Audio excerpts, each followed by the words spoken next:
Hi, నేను నా వీడియోలకు స్వాగతం సుస్వాగతం.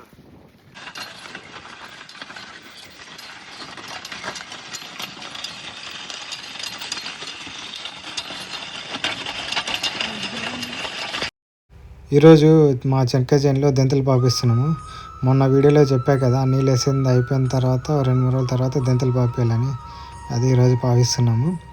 ఈ దెంతలు పాయడంలో ఎందుకంటే ఆ మధ్యలో గడ్డి అంతా పోతుంది, తర్వాత మనం కలుపుకి కొంచెం తగ్గుతుంది, చెట్టుగా కూడా కొంచెం బాగా ఆరోగ్యంగా ఉంటుంది. కొంచెం మన్ను లూజ్ అయినట్లల్లో చెట్టు ఇంకా కొంచెం బాగా గ్రోతింగ్ బాగా వస్తుంది.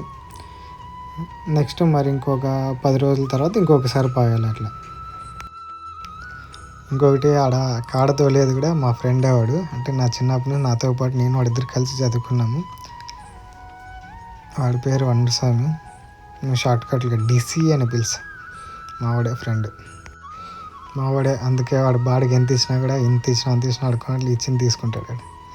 మరి ఎంత తక్కువ ఏం కాదులేండి, కొంచెం బాగానే ఇస్తాం. మరి మీ ఊర్లో ఎంత ఇస్తారో ఒకసారి కామెంట్ చేయండి. బాడికి ఎంత మీరు ఎంత ఇస్తారు, ఎక్కువ తక్కువ నేను ఒకసారి కామెంట్ చేస్తే ఆ కామెంట్ బట్టి వాడికి నెక్స్ట్ నేను అంత ఇవ్వచ్చు.